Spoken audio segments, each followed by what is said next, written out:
पाकिस्तान में प्रॉपर्टी कानून के बारे में एक ऐसी सच्चाई, एक ऐसा फैक्ट्स जो आपको हैरान कर देगी। Shocking truth about the property law in Pakistan.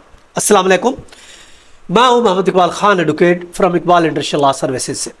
आज हम बात करेंगे लॉ की वो रियलिटी के बारे में बात करेंगे, लॉ का वो शॉकिंग ट्रुथ के बारे में बात करेंगे जो अक्सर लोगों को पता ही नहीं होती।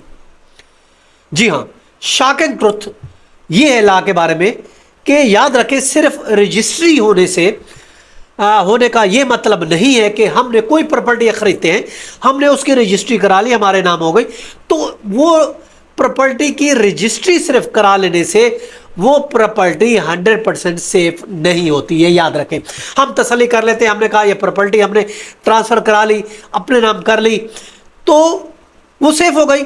ऐसा कुछ भी नहीं है। याद रखें, बहुत से केस ऐसे होते हैं जिसमें जेली डॉक्यूमेंट्स का इस्तेमाल होता है और इसके अलावा डबल सेलिंग भी होती है। एक प्रॉपर्टी आपको बेच दी गई, वही प्रॉपर्टी दूसरे बंदे को बेच दी गई, एक प्रॉपर्टी के कई डॉक्यूमेंट्स बना दिए जाते हैं। याद रखें, जेली डॉक्यूमेंट बना के एक प्रॉपर्टी को कई बंदों को फरोख्त कर दी जाती है। हमने खरीद ली, हमने ये समझा कि हमने प्रॉपर्टी तो खरीद ली, हमारे नाम भी हो गई, मगर ऐसा कुछ भी नहीं है। याद रखें, खासकर ओवरसीज पाकिस्तानी इसका टारगेट होते हैं।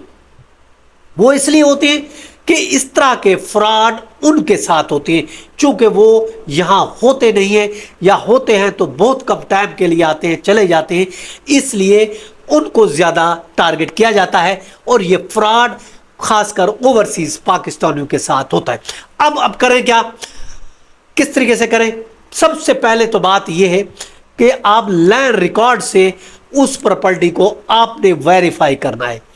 दूसरे नंबर पर आपने क्या करना है, सेलर की जो प्रॉपर्टी बेच रहा है उसकी आइडेंटिटी को भी हमने चेक करना है, क्या वाकई यही बंदा है और इसका स्टेटस क्या है, प्रॉपर्टी क्या वाकई इसके नाम है। ये सब चीज़ें हमने उसको सर्च करनी है, उसको आइडेंटिफाई करना है, प्रॉपर्टी के डॉक्यूमेंट्स को लैंड रिकॉर्ड से उसको वेरीफाई करना है।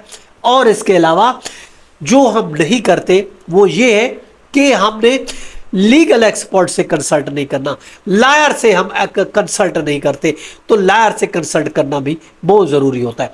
अगर ये स्टेप को इग्नोर कर लेते हैं, नहीं करते, तो फिर याद रखें आप प्रॉपर्टी को खो सकते हैं, आप प्रॉपर्टी की रकम को खो सकते हैं। अगर आप इस तरीके के मज़ीद लीगल ट्रुथ जानना चाहते हैं तो सब्सक्राइब करें हमारे चैनल को और कल फिर मिलेंगे एक नए लेक्चर के साथ। अपना ख्याल रखिएगा। Have a nice day. अल्लाह हाफ़िज़।